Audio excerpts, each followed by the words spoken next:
Hello प्यारे बच्चों, आप कैसे हैं? आइए, आपका स्वागत है। मैं T Lal lecturer GRV inter college Rath Hamirpur Uttar Pradesh से।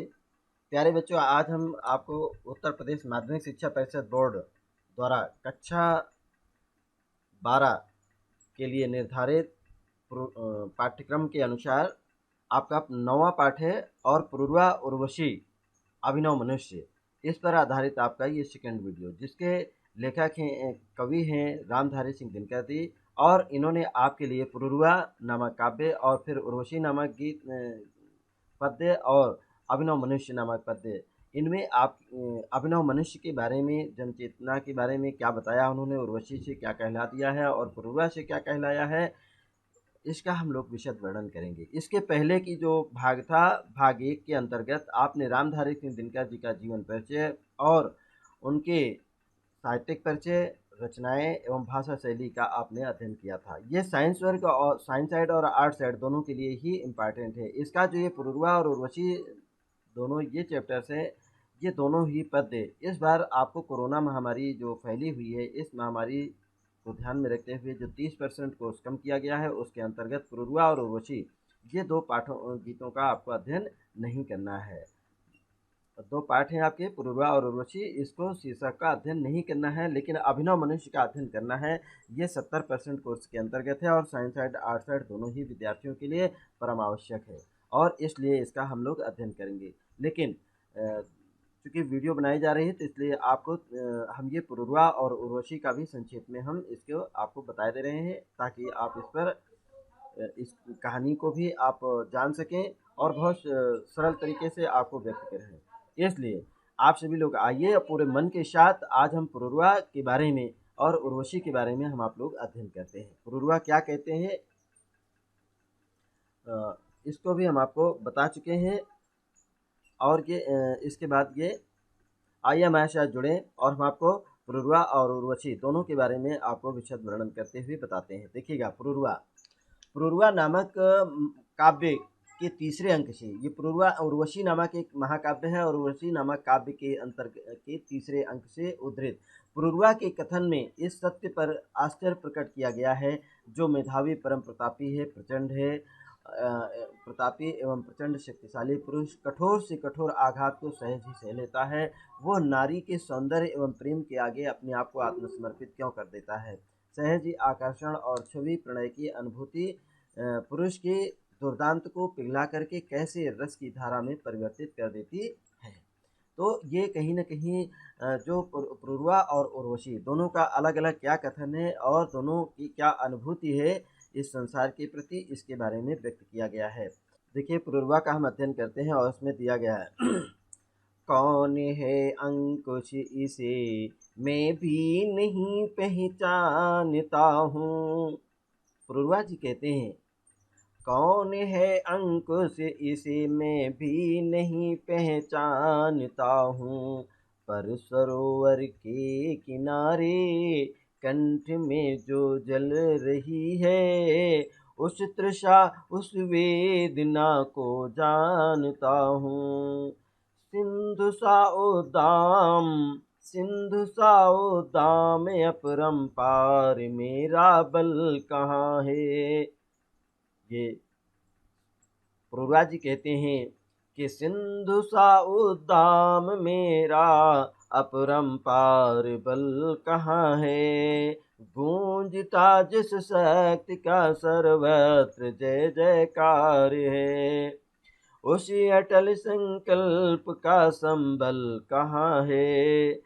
यह शिला सा वृक्ष यह शिला सा वृक्ष ये चट्टान सी मेरी भुजाएं, सूर्य के आलोक से दीपित समुन्नत भाल है, मेरे प्राण का सागर यगम उताल उछाल है, सामने टिकते नहीं वनराज पर्वत डोलते हैं, सामने टिकते नहीं वनराज पर्वत डोलते हैं, कांपता है कुंडली मारे समय का व्याल, कांपता है कुंडली मारे समय का व्याल, मेरी बाह में मारुत गरुण गजराज का बल है, मेरी बाह में मारुत गरुण गजराज का बल है। प्रस्तुत काव्य पंक्तियां पुरुरवा जी द्वारा प्रस्तुत काव्य पंक्तियां हमारी पाठ्य पुस्तक हिंदी काव्य की पुरुरवा नामक शीर्षक पाठ से उद्धृत हैं। इसके रचयिता कविवर रामधारी सिंह दिनकर जी हैं। और रामधारी सिंह दिनकर जी ने कैसे दिखेगा इसको हम प्रसंग में आप जान लीजिएगा कि उर्वशी नामक एक अप्सरा जो स्वर्ग से नीचे की ओर स्वर्ग से आकर के एक सरोवर पर उतरती है, स्वर्ग से आकर के वो सरोवर पर उतरती है और उसकी भेंट पुरुरवा से होती है। पुरुरवा उस पर मोहित हो जाते हैं, उसके सौंदर्य पर, उसके कहीं न कहीं उसके सुंदरता पर आकर्षित हो जाते हैं और उसके मोहित हो जाने से वो पुरुरवा के समक्ष अपनी शक्ति का परिचय देते हैं। पुरुरवा उर्वशी के सामने अपनी शक्ति का, अपनी ताकत का परिचय देते हुए कहते हैं, क्या कहते हैं सुनिएगा। कौन है अंकुश, इसे मैं भी नहीं पहचानता हूँ। पुरुरवा कहते हैं कि पता नहीं कौन सा वो क्या कैसा बंधन है, क्या कौन सी वो चीज़ है जो मुझे कंट्रोल कर रही है, मुझ पर अंकुश लगा रही है, मुझको रोक रही है। उस अंकुश या प्रतिबंध इसे मैं भी नहीं पहचान पा रहा हूँ, मैं स्वयं में नहीं समझ पा रहा हूँ कि कौन मुझे रोक रहा है। पर सरोवर के किनारे कंठ में जो जल रही है, अर्थात इस बार बार मुझे कुछ करने से रोक रही है, और किंतु मैं उस प्यास की असीम व्यथा को, उस जो कंठ में प्यास की जो असीम व्यथा है, पीड़ा है, उसको मैं जान रहा हूँ, अच्छी प्रकार से पहचानता हूँ। जो इस सरोवर के किनारे जल रही है, अर्थात अपनी मीठी मीठी कसक भरे कंठ में कुछ बोल रही है, अर्थात मीठी कसक में जल रही है। उस तृषा, उस प्यास को, उस दर्द को मैं अच्छे से जानता हूँ, पहचानता हूँ। फिर इसके बाद पुरुरवा कहते हैं, सिंधु सा उद्दाम है, अर्थात सिंधु के समान मैं प्रबल हूँ, ताकतवर हूँ। सिंधु के समान में प्रबल हूँ, उद्दंड और तथा ऊंची ऊंची हिलोरें लेता हूँ। मेरा उद्दाम मन के सिंधु की तरह उद्दाम, यहाँ पर जाया है देखिएगा, उपमा और रूपक अलंकार से परिपूर्ण है। और अपरंपार मेरा बल कहाँ, अर्थात समुद्र के जैसे समुद्र में उठने वाली जैसे हिलोरें हैं, उस तरीके से मेरा बल मुझ पर हिलोरें ले रहा है, और ऊंची ऊंची हिलोरें लेता हुआ मेरा बल इस समय पता नहीं, मेरा वो अपरंपार बल, अर्थात जो समुद्र की गहराई और समुद्र में उठने वाली ये लहरें हैं, इनकी ताकत का नापा नहीं जा सकता है। इस समय मेरा वो बल पता नहीं कहाँ मेरा साथ छोड़ करके कहाँ चला गया है। गूंजता जिस समय शक्ति का सर्वत्र जय जयकार है, अर्थात गूंजता है मतलब सब जगह व्याप्त होता है जिस शक्ति का, अर्थात मेरी उस शक्ति का सर्वत्र जय जयकार है, पूरे संसार में मेरी शक्ति का जय जयकार होती है। पता नहीं वो बल मेरा कहाँ छिप गया है, कहाँ चला गया है। और मेरी जिस सामर्थ्य और शक्ति की जय जयकार दसों दिशाओं में हो रही है, उस अटल संकल्प का, उस अटल अर्थात निश्चित, उस ध्रुव सत्य है, उस ध्रुव सत्य का निश्चय ही, उस निश्चय ही अर्थात जो सत्य है, जो निश्चय है, अटल है, ध्रुव है, सत्य है, का सहारा इस समय कहाँ है। संबल माने होता है सहारा, संबल माने सहारा, और अटल माने होता है ध्रुव, जो कभी न टले, जिसको हम कहते हैं अटल है, अर्थात जो कभी न टलने वाला, निश्चित रहने वाला, ये ध्रुव निश्चित। संबल माने सहारा कहाँ है, चला गया है। फिर इसके बाद कहते हैं, शिला सा वृक्ष, ये वृक्ष शब्द जो आया है टाइपिंग मिस्टेक है, पुस्तक में आया हुआ है। ये शिला सा वृक्ष, अर्थात पत्थर की जैसे मेरी ये चट्टानों की तरह मेरा ये सीना है, और ये चट्टानों की तरह मेरी भुजाएं हैं, अर्थात जिस तरह से चट्टान अपनी मजबूत होती हैं, उस तरह से ये मजबूत मेरी भुजाएं हैं। सूर्य के आलोक से दीपित समुन्नत भाल है, अर्थात मेरे जो सूर्य जैसा उन्नत मेरा मस्तक है और मेरा उन्नत मस्तक जो होता है सूर्य के समान दीप्त अर्थात प्रकाश के समान आलोकित और प्रकाशित हो रहा है, समुन्नत भाल है और प्रकाशित हो रहा है। फिर कहते हैं मेरे प्राण का सागर अथम उत्ताल उच्छाल है, अर्थात मेरा प्राण अथाह एवं उछलती हुई तरंगों वाला सागर के समान है। ये उत्ताल उच्छाल जो है सागर अर्थात समुद्र के समान उठती हुई तरंगों वाले सागर के समान है, जिसमें ऊंची ऊंची हिलोरें सदैव उठती रहती हैं। अर्थात मेरे प्राणों की गहराइयों को नापना आसान नहीं है, जिस तरह समुद्र की गहराई को नापना आसान नहीं है। सामने टिकते नहीं वनराज पर्वत डोलते हैं, मेरे सामने बड़े बड़े पर्वत भी, ये वनराज अर्थात वनराज कहा गया है, वन का राजा अर्थात जंगल का राजा शेर भी मेरे सामने नहीं टिकते हैं, वो भी मेरे सामने आते ही भाग जाते हैं। मेरी दहाड़ को, मेरी गर्जना को सुन करके मेरे सामने कोई आने की कोशिश नहीं करता है। और पर्वत डेलते हैं, जैसे ही मेरी दहाड़ होती है मेरी इस गर्जना से पर्वत कांपने लगते हैं। कांपता है कुंडली अर्थात कांप जाता है कुंडली मारे समय का ब्याल। ये समय रूपी जो ब्याल है अर्थात समय रूपी जो चक्र जिसको आप कहते हैं, ये समय भी मेरे सामने मेरे कहने के अनुसार कुंडली मारकर, जिस तरीके से एक सपेरा के सामने एक सांप अपनी कुंडली मार करके सिर्फ बीन के सामने नाचता रहता है, उसी तरह से मेरी दहाड़ और मेरे सामने ये सांप भी, ये समय भी सांप की तरह कुंडली मार करके मेरे सामने बैठा रहता है। मेरी बाह में मारुत का बल है, मेरी बाह में भुजाओं में मेरी इन हाथों में मारुत माने वायु का बल है और गरुड़ और गजराज का बल है, अर्थात हाथियों जैसे विशाल का बड़े बड़े हाथियों का बल मेरे इन भुजाओं में है।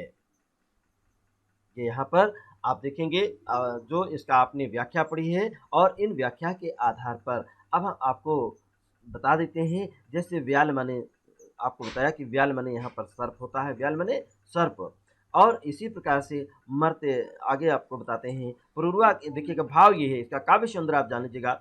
भाव ये है कि भाव पक्ष पुरुरवा के उदात्त चरित्र का वर्णन किया गया है, अर्थात पुरुरवा में कैसा चरित्र है, कैसी उसकी मतलब ताकत है। इस पुरुरवा की जो उदात्त चरित्र है, जो इतना उनका उसके बारे में वर्णन करते हुए किया गया है यहाँ पर। और भाषा इसकी देखिएगा शुद्ध साहित्यिक अर्थात परिष्कृत खड़ी बोली, जिसको हम परिष्कृत माने होता है परिमार्जित, शुद्ध या धुली मंजी हुई भाषा, ये खड़ी बोली में लिखा गया एक काव्य है।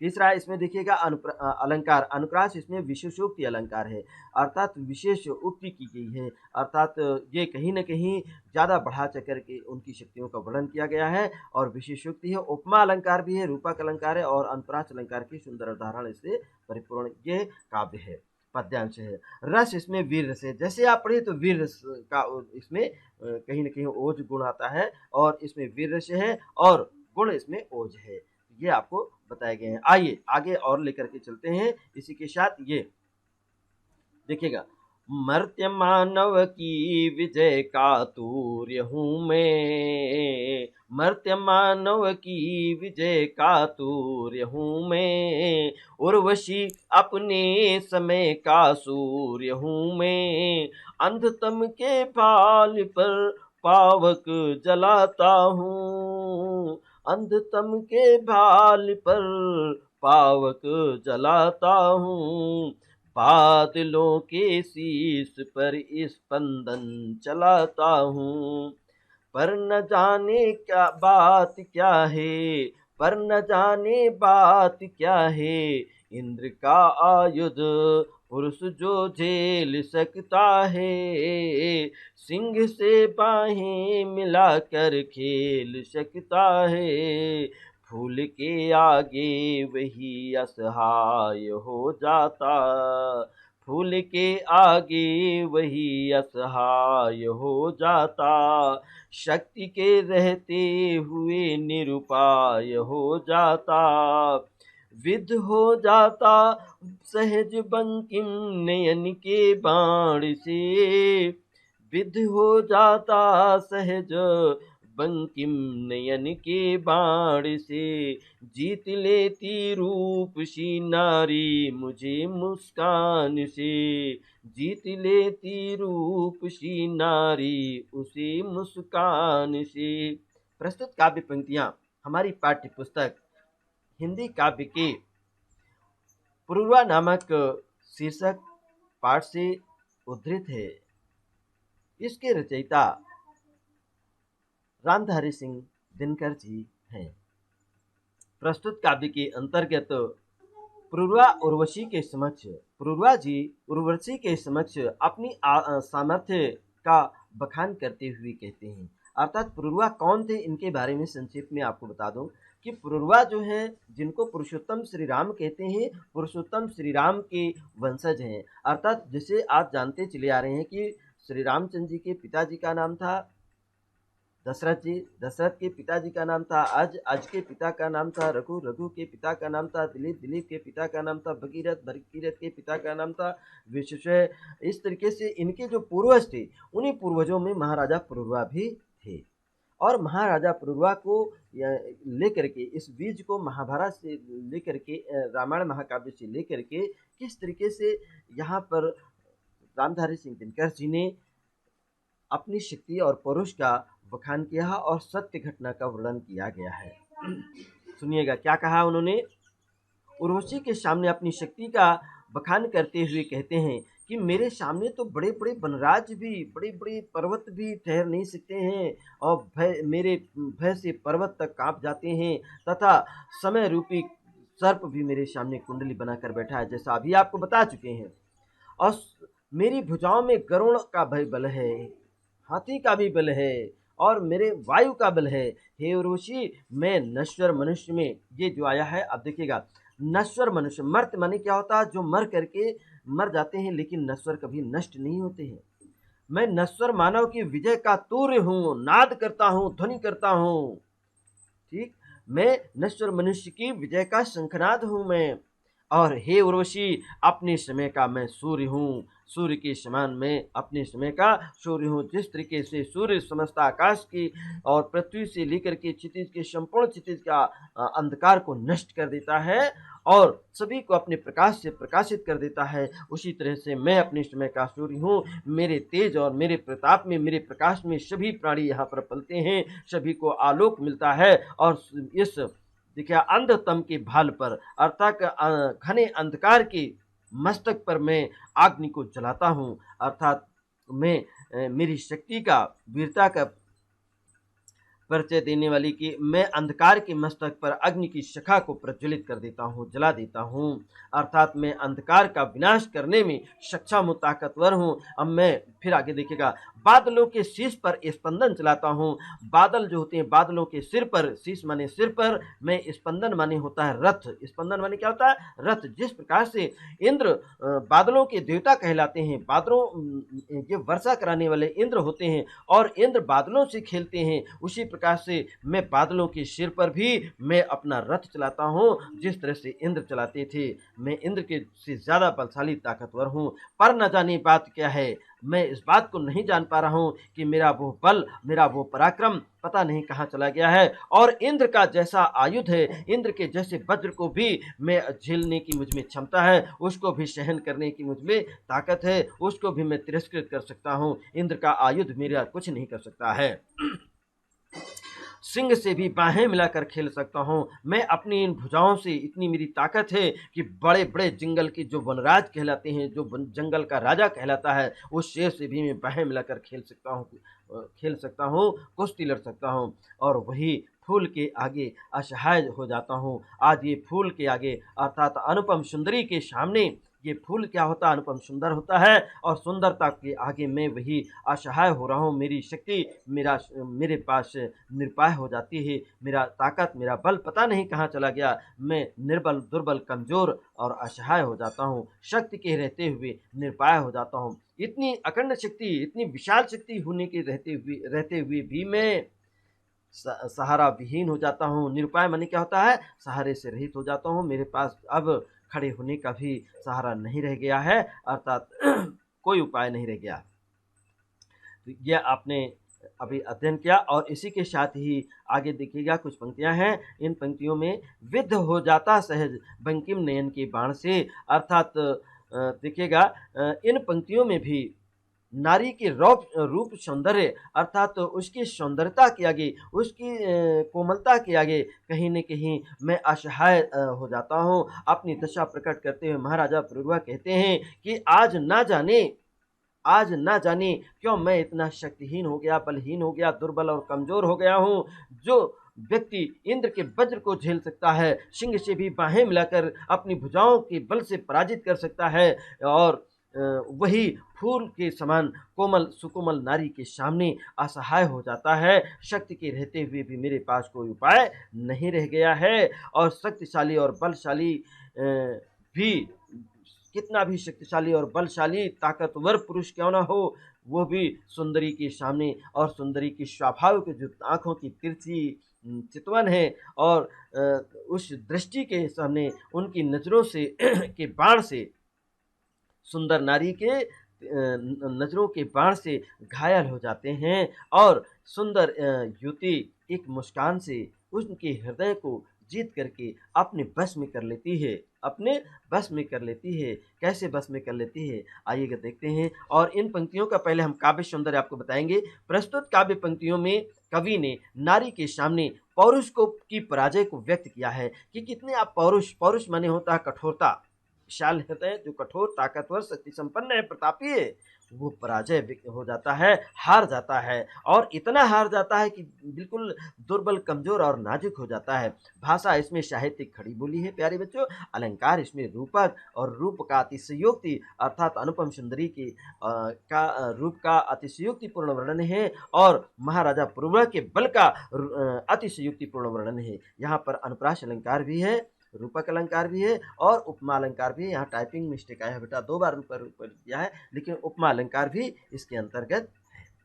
तो आइए यहाँ पर आपको देखिए बताया, रस इसमें वीर रस है और श्रृंगार रस दोनों है। नारी की सुंदरता का वर्णन करते हुए यहाँ पर आकर्षित होना कहीं न कहीं श्रृंगार रस है, और वीर रस जब आप देख लेंगे कि इंद्र का आयुध पुरुष को झेल सकता है, अर्थात ये बादलों के शीर्ष पर स्पंदन चलाता हूँ और पर न जाने बात क्या है, इंद्र का आयुध पुरुष बल झेल सकता है, सिंह से भी बाहें मिलाकर खेल सकता है। यहाँ पर आप देख रहे हैं कि वीर रस है, और जहाँ पर वीर रस होता है वहाँ ओज गुण होता है, और जहाँ श्रृंगार होता है वहाँ पर माधुर्य गुण होता है। तो इन नीचे की 2 पंक्तियों में आप देख रहे हैं, यहाँ पर ये फूल से आगे वही असहाय हो जाता है, शक्ति के रहते हुए भी निरुपाय हो जाता है। ये नीचे की जो 3-4 पंक्तियां हैं, इसमें श्रृंगार रस है, और इसका श्रृंगार का जो काव्य के गुण होते हैं उसमें माधुर्य गुण है। आइए आगे और चलते हैं, कुछ इनकी पंक्तियां हैं। देखिएगा उर्वशी जी के बारे में क्या कहा गया है, उर्वशी का क्या कथन है। उर्वशी ने देखिएगा, उर्वशी के तीसरे अंक में ही पुरुरवा को आत्म परिचय देते हुए अभी आपने जो सुना है कि पुरुरवा ने क्या कहा, पुरुरवा ने अपने मन की पीड़ा को, अपनी दशा का वर्णन किया है। और अब यहाँ पर आप देखेंगे रामधारी सिंह दिनकर जी उर्वशी क्या कह रही है, जो अलौकिक सुंदर सौंदर्य से संपन्न है, मतलब अनुपम सुंदरी है, उस परम सुंदरी सौंदर्य से संपन्न वह उर्वशी क्या कहती है कि प्रणय और सौंदर्य प्रिय नर के अतृप्त हृदय से मेरा उद्भव हुआ है। मैं सुंदर हूं कि नहीं इसका मुझे ज्ञान नहीं है, लेकिन यह सत्य है कि जो अतृप्त नर है उसका अतृप्त हृदय है, और इतना सौंदर्य के प्रति प्रेमी, सौंदर्य का प्रेमी होने के कारण उसी के हृदय से मेरा उद्भव हुआ है।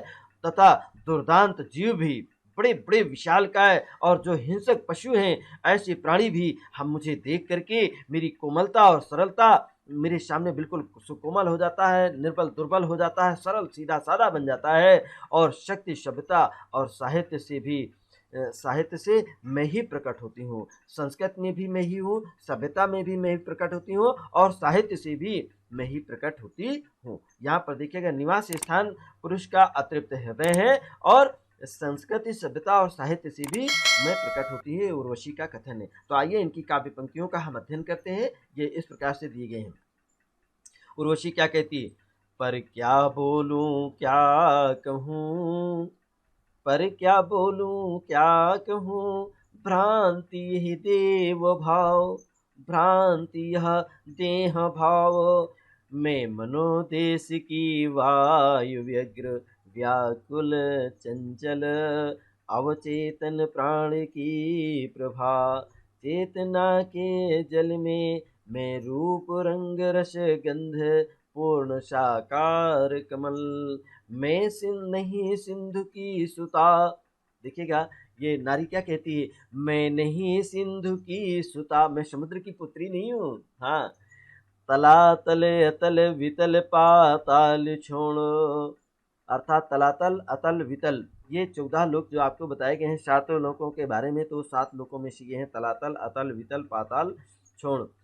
नीले समुद्र को फोड़ शुभ्र झलमल फेनांकुश में प्रदीप। तो सौंदर्य का निरूपण करते हुए देखिए ये कि इस नीले समुद्र नीला होता है, लेकिन वो नीले समुद्र को जब मथते हैं उसके जो फेना निकलता है बिल्कुल श्वेत होता है, और उस फेना के अंकुश से अर्थात उस फेने से झलमल करती हुई मैं उससे प्रदीप्त हुई हूँ, अर्थात उससे निकली हुई हूँ। नाचती उर्मियों के सिर पर मैं उन तरंगों के ऊपर, उर्मियाँ अर्थात तरंगों के ऊपर नाचती हुई मैं नहीं महातल से निकलती, अर्थात मैं महातल से निकली हुई नहीं हूँ। अभी देखिएगा इनका हम पहले संदर्भ आपको बताएंगे। प्रस्तुत काव्य पंक्तियों में किस तरह से आपको प्रस्तुत काव्य पंक्तियां हमारी पाठ्य पुस्तक हिंदी काव्य के उर्वशी नामक शीर्षक पाठ से ली गई हैं, और इसके रचयिता रामधारी सिंह दिनकर जी हैं। या आप ये भी कह सकते हैं कि प्रस्तुत पद्यांश राष्ट्र कवि, इनको राष्ट्र कवि के रामधारी सिंह दिनकर जी द्वारा विरचित महाकाव्य उर्वशी से हमारी पाठ्य पुस्तक काव्यांजलि में संकलित उर्वशी नामक शीर्षक से उद्धृत हैं, या उर्वशी नामक शीर्षक काव्यांश से उद्धृत है। अब इसमें कैसे आप इसके भाव को व्यक्त करेंगे, इसका संदर्भ क्या लिखेंगे। प्रस्तुत चांदनी रात में पुरुरवा से मिलने के लिए आई।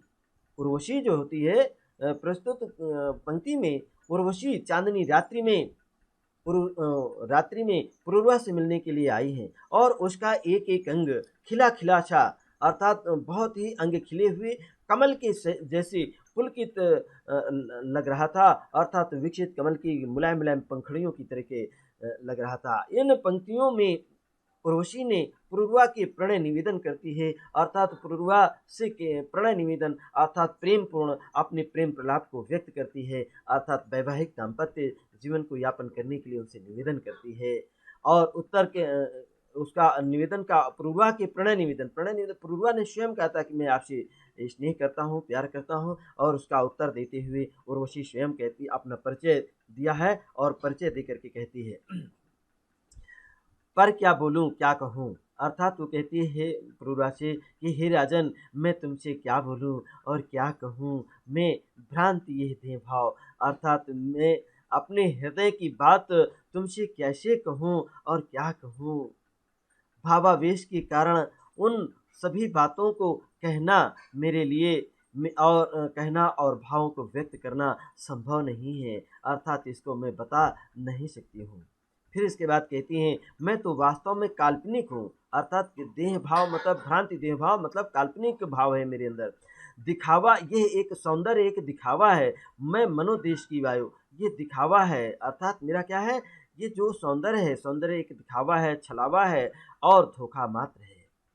मेरा सौंदर्य छलावा दिखावा और एक ये ठगी मात्र धोखा देने के लिए है, और इसे उन्माद और पागलपन भी कहा जाता है। मैं मनोदेश की वायु व्यग्र हूँ, व्याकुल हूँ, चंचल हूँ, और अवचेतन प्राण की भी प्रभा हूँ, और चेतन के जल में मैं रूप रंग रस और गंध पूर्ण साकार कमल की जैसे हूँ। इस प्रकार अपने मैं अवचेतन प्राणों का प्रकाश हूँ, और चेतन के जल से पूरी तरह से विकसित रूप रस, अर्थात पूरी तरह से चेतन के जल से विकसित पूर्ण रूप से रूप रस और सुगंध से परिपूर्ण मैं कमल हूँ। और फिर इसके कहती हैं कि मैं नहीं सिंधु की सुता, अर्थात सिंधु माने सागर होता है, मैं सिंधु की बेटी नहीं हूँ। मैं सिंधु की बेटी अर्थात समुद्र की पुत्री लक्ष्मी नहीं हूँ। तलातल वितल, अब देखिएगा यहाँ पर जो दिया गया है कि मैं गहरे समुद्र, मैं गहरे पाताल को फोड़ करके, गहरे पाताल को छोड़ करके, नीले समुद्र को फोड़ करके नीले रंग को भेद कर प्रकाशपूर्ण फेन से, प्रकाश से परिपूर्ण फेन से उत्पन्न हुई, अर्थात फेन के महीन रेशमी वस्त्र, फेन के जैसे महीन रेशमी वस्त्र पहन करके मैं समुद्र की लहरों के मस्तक पर नाचती हूँ। समुद्र की लहरों, ये लहर माने उर्मियों शब्द होता है, जो समुद्र की लहरें हैं, समुद्र की लहरों के सिर पर नाचती हूँ। मैं नहीं महातल से निकली, और मैं वास्तव में महातल से निकली हुई मैं नहीं हूँ।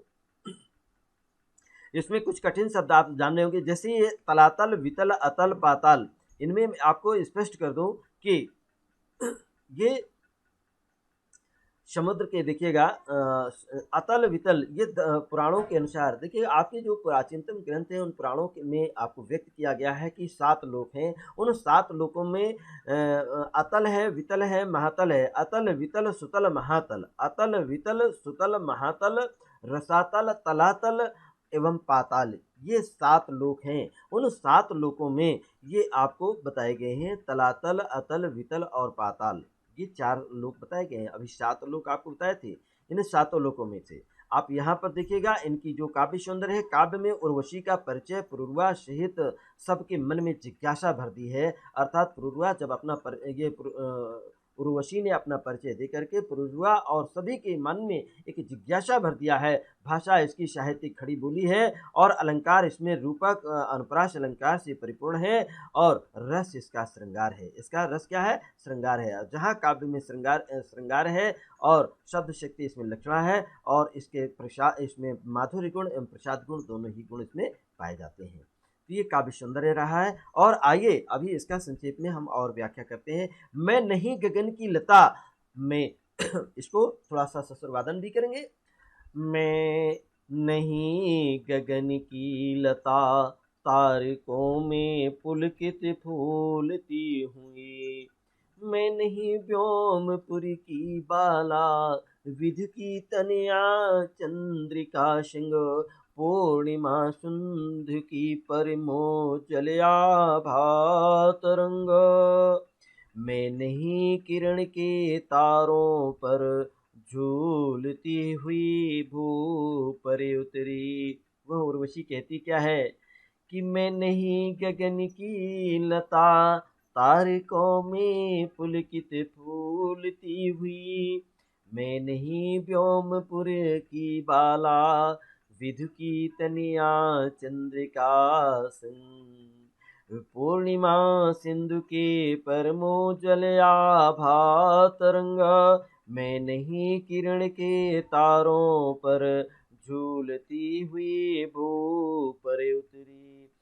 मैं नाम गोत्र से रहित पुष्प, अंबर में उड़ती हुई मुक्ति आनंद शिखा, इतिवृत्तहीन सौंदर्य चेतना की तरंग।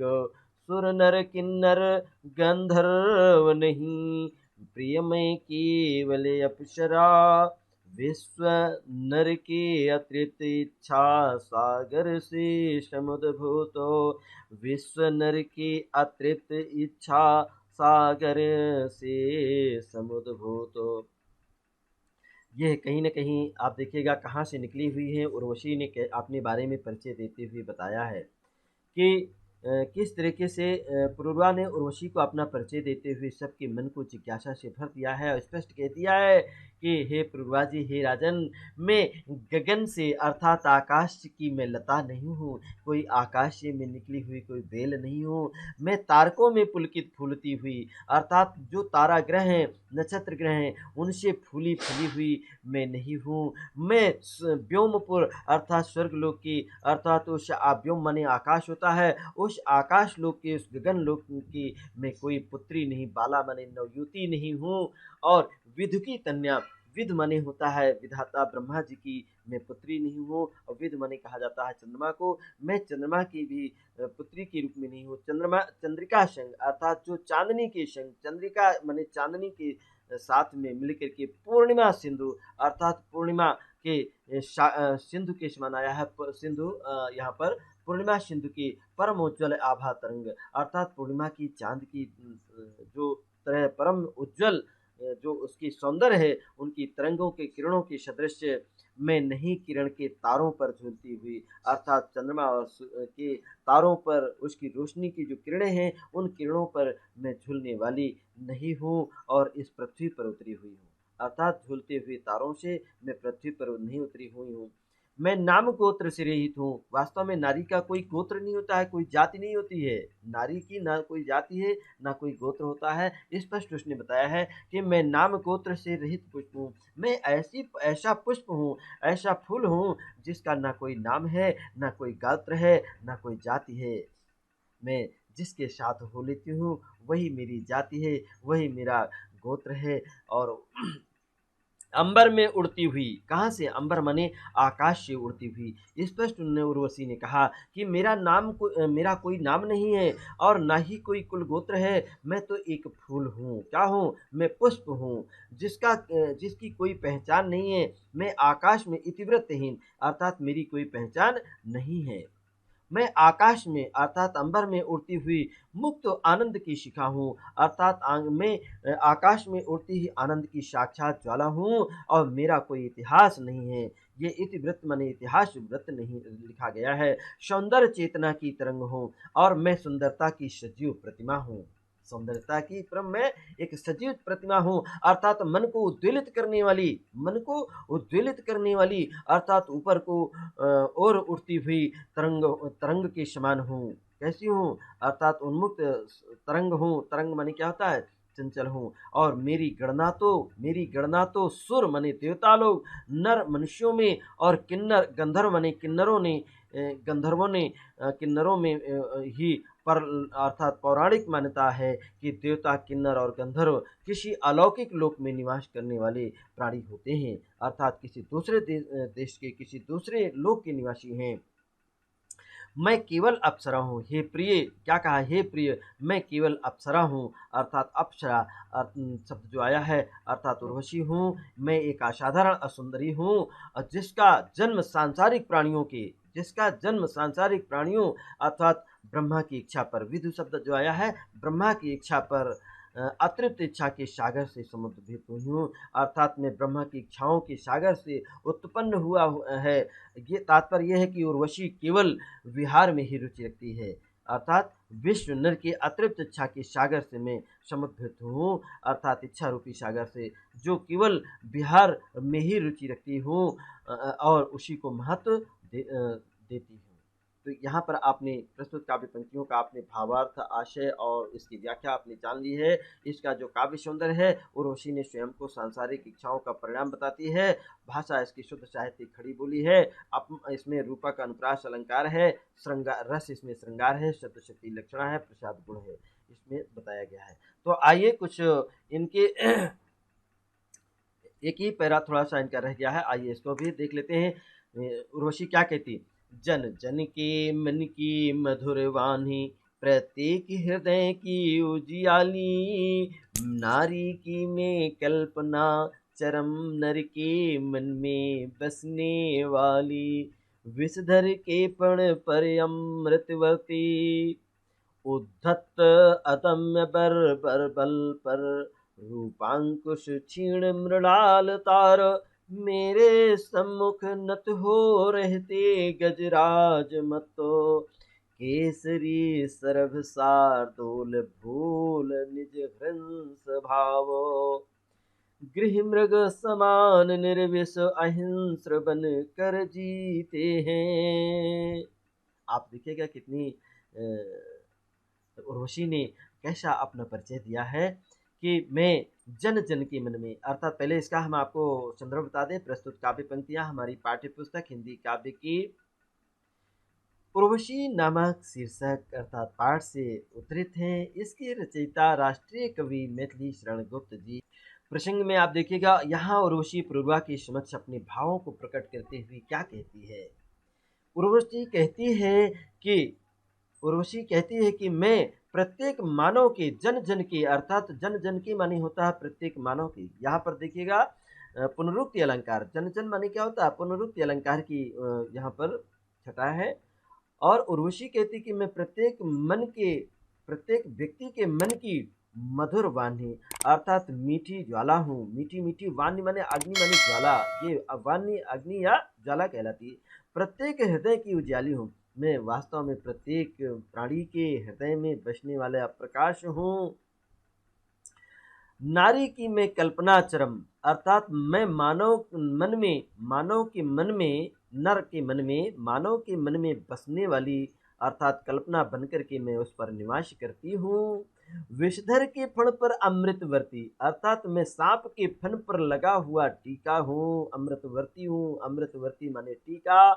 सांप के फण पर आपने देखा होगा, कोई मानता है कि त्रिशूल बना है, कोई मानता है कि सांप के फन पर गाय का खुर बना हुआ है। और इस प्रकार से वहाँ पर कहते हैं कि वास्तव में मैं विषधर, जो विषधर होता है, नाग होता है, उसके सिर पर मैं निशान हूँ, अर्थात टीका हूँ, जो उद्धत अदम्य बर्बर बल पर, अर्थात जो बलि के समान दिखाई देता है, बत्ती के समान दिखाई देता है, उस बत्ती के सदृश दिखने वाले में दिखाई देता है, अथवा मैं अपने सौंदर्य से बड़े बड़े आताताई, उद्धत अदम्य बर्बर बल हैं, अर्थात बड़े बड़े आताताई शक्तिशाली व्यक्तियों को भी मैं कहीं न कहीं उनको भी अपने सौंदर्य से, दिनकर जी ने स्पष्ट कह दिया कि अपने सौंदर्य से मैं उनको जीत लेती हूँ।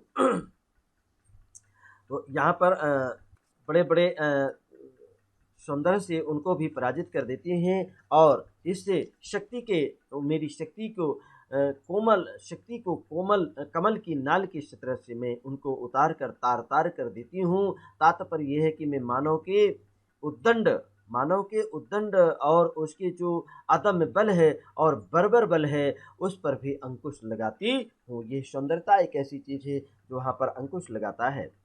और इसके देखिए, रूप अंकुश तीक्ष्ण मृणाल तार, अर्थात जैसे कमल नाल होती है उसको तार तार कर देती हूँ, उसी तरह से मैं मानव के जो बल है, जो उसका उद्दंडता है, जो बर्बरता है और जो क्रूरता है, उसको मैं तार तार कर देती हूँ।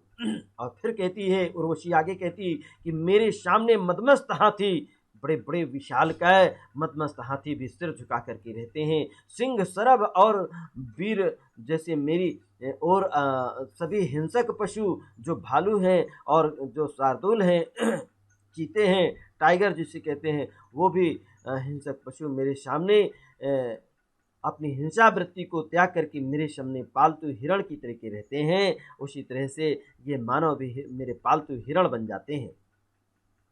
पुरुरवा ने आगे भी कहा है, देखिएगा कुछ पंक्तियां हैं।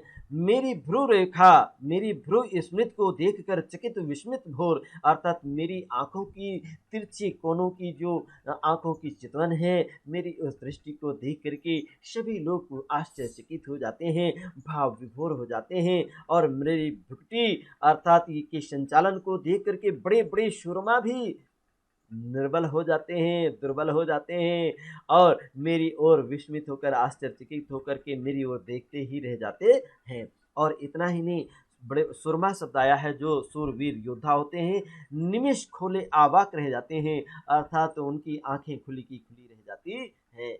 और स्थिर हो जाते स्वयं सिंजनी का कछाव, अर्थात धनुष की जो डोरी होती है, धनुष की जो डोरी बहुत टाइट होती है, उसके धनुष की डोर अपने आप ही ढीली पड़ जाती है। और धनुष संसृत करों से मजबूत जो हाथ होते हैं, उनके हाथ के बंधन ढीले पड़ जाते हैं, उनके हाथों से धनुष और बाण भी गिर जाते हैं, इतने कमजोर हो जाते हैं। अर्थात कहीं तात्पर्य यह है कि उर्वशी के रूप और सौंदर्य का आकर्षण सभी को मोहित कर लेता है और उसके आगे सभी निर्बल, दुर्बल, कमजोर और जर्जर हो जाते हैं। फिर इसके बाद देखिएगा आगे कामना, आगे देखिएगा कामना वान्य की शिखा मुक्ति में अनवरुद्ध, मैं अप्रतिहत, मैं दुर्निवार, मैं सदा घूमती फिरती हूँ। पवन आंदोलित वारिद तरंग पर समासीन, निहार आवरण में अंबर के आर पार, उड़ते मेघों को दौड़ बाहुओं में भरती हूँ। स्वप्नों की प्रतिमाओं का मैं आलिंगन करती हूँ। स्वप्नों की यहाँ पर आलिंगन करती हूँ। और इसी के साथ कुछ और पंक्तियां हैं आगे दी गई हैं, देखिएगा। मैं विस्तीर्ण सिंधु के बीच शून्य एकांत द्वीप, यही मेरा उर है, ये मेरा उर। देवालय में देवता नहीं, केवल मैं ही हूँ। मेरी प्रतिमा को घेर उठ रही अगुर गंध, बज रहा अर्चना में मेरी मेरा नूपुर। भू नभ का सब संगीत नाद मेरे निस्सीम प्रणय का है। सारी कविता जयगान एक मेरी त्रैलोक में ही विजय गान का है। एक मेरी त्रैलोक्य विजय का है। यहाँ पर शुरू से ले लेते हैं थोड़ा सा वाणी का, देखिएगा। कामना वाणी से अर्थात प्रस्तुत जो काव्य पंक्तियां हैं हमारे पाठ्य पुस्तक हिंदी काव्य के उर्वशी नामक शीर्षक से उद्धृत है और इसकी रचयिता राष्ट्रीय कवि रामधारी सिंह दिनकर जी हैं। प्रस्तुत काव्य पंक्तियों में उर्वशी पुरुरवा को अपनी विशेषता से बता रही हैं, अवगत करा रही हैं कि मेरी क्या क्या विशेषताएं हैं, अर्थात रामधारी सिंह दिनकर के क्या विचार हैं। वो अपने विचारों को व्यक्त करते ही कहते हैं, क्या कहते हैं, मैं कामना की अग्नि की बाधा रहित शाखा हूँ। कामना रूपी अग्नि है। यहाँ पर जो है कामना रूपी अग्नि, ये कामना अग्नि जो है रूपक अलंकार का उदाहरण है। कामना की अग्नि, कामना वाण्य की शिखा मुक्ति में अनवरुद्ध हूँ, अर्थात मैं कामना रूपी अग्नि की बाधा रहित शाखा हूँ और मैं अप्रतिहत हूँ, मैं दुर्निवार हूँ, अर्थात मुझे कोई रोक नहीं सकता है। अप्रतिहत अर्थात कोई मुझे पराजित नहीं कर सकता है, और न ही मैं दुर्निवार, न मैं कठिनाई से निवारण किए जाने वाली हूँ, रास्ते से मुझे कोई हटा नहीं सकता। मैं सदा घूमती फिरती रहती हूँ, अर्थात मैं सदैव घूमने फिरने वाली, भ्रमण करने वाली हूँ। मैं हवा की द्वारा उठती हुई बादलों की लहरों की सदृश हूँ। पवन माने हवा होती है, वायु के द्वारा आंदोलित होने अर्थात वायु के द्वारा उठती हुई बादलों की लहर पर विराजमान हूँ। वारिद की तरंग पर, वारिद की उठती हुई बादलों की उठती हुई तरंगों पर भी मैं विराजमान हो जाती हूँ। निहार आवरण में अंबर के आर पार, अर्थात ये मैं आकाश में इधर उधर दौड़ लगाने वाली और ओश के झीने आवरण को, निहार माने होता है ओश, ओश के आवरण माने होता है कपड़ा। अंबर जो शब्द आया है, अंबर माने कपड़ा होता है, अर्थात बहुत पतले झीने कपड़ों को, अर्थात ओश के झीने आवरण से ढके हुए बादलों को अपनी भुजाओं में भर करके मैं भर लेती हूँ। और मैं स्वप्न स्पष्ट का, मैं सपनों की प्रतिमाओं का आलिंगन करती हूँ। मैं स्वप्न की प्रतिमाओं का ही आलिंगन करती हूँ, गले में लपेट लेती हूँ, इसी अपने हृदय से चिपका लेती हूँ। और विस्तीर्ण सिंधु के बीच शून्य एकांत द्वीप यही मेरा है, अर्थात विस्तृत सागर के बीच में भी जिस प्रकार शून्य और एकांत द्वीप होता है, उसी प्रकार ये मेरा हृदय है। देवालय में अर्थात मंदिरों में, देवालय शब्द जो मंदिर है, मंदिर में देवता नहीं, केवल मैं ही विराजमान हूँ। मेरी प्रतिमा को ही ये उठ रही जो सुगंधित द्रव्य सभी लोग जलाते हैं, वो सुगंधित द्रव्य भी मेरी प्रतिमा की ओर चारों ओर घेर करके ही उठती है। बज रहा मेरी ही नूपुर का जय जय गान है, अर्थात बज रहा अर्चना का, मेरी ही सभी लोग अर्चना करते हैं, मेरी सुंदरता की ही। और मेरा नूपुर, मेरे पायलों की जो धुनी है, आवाज है, उसी की घोष, उसी का उद्घोष सर्वत्र व्याप्त होता है। नारी की व्यापकता और शक्ति संपन्नता का मादक उद्घोष हुआ है। और यहाँ पर अर्थात सभी जगह मेरी अर्चना, अर्थात मेरा ही नूपुर बज रहा है। नूपुर माने पायल की धुन बज रही है।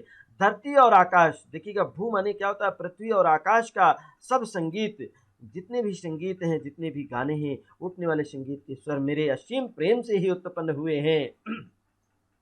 प्रणय माने प्रेम के ही उत्पन्न हुए हैं। सारी कविताएं, जितनी भी कविताएं सभी लोग गाते हैं, सभी और गाए जाने वाले जयगान तीनों लोकों पर मेरी ही विजय का है, अर्थात मेरी ही विजय का सूचक है। सभी लोग मेरे ही जय जयगान करते हैं। प्रस्तुत काव्य पंक्तियों में काव्य सौंदर्य देखिएगा, काव्य सौंदर्य उर्वशी के नारी देखिएगा है, बताओ उर्वशी ने नारी जगत को अपना ही प्रतिरूप बताया है कि सब जगह मेरा ही एकाधिकार है। और भाषा इसमें साहित्यिक खड़ी बोली है, और इसमें शैली चित्रात्मक है, अलंकार इसमें रूपक और उपमा एवं मुद्रिका अलंकार से परिपूर्ण है, रस इसमें श्रृंगार है, और शब्द शक्ति इसमें लक्षणा है, इसमें प्रसाद गुण है, वो और मुक्तक छंद है। ये छंद, ये छंद जो लिखा गया है मिस्टेक है, मुक्तक नामक छंद है, मुक्तक छंद कहलाता है। ये अभी आपने जो पढ़ा है, इस तरीके से ये काव्य को आपने अध्ययन किया है।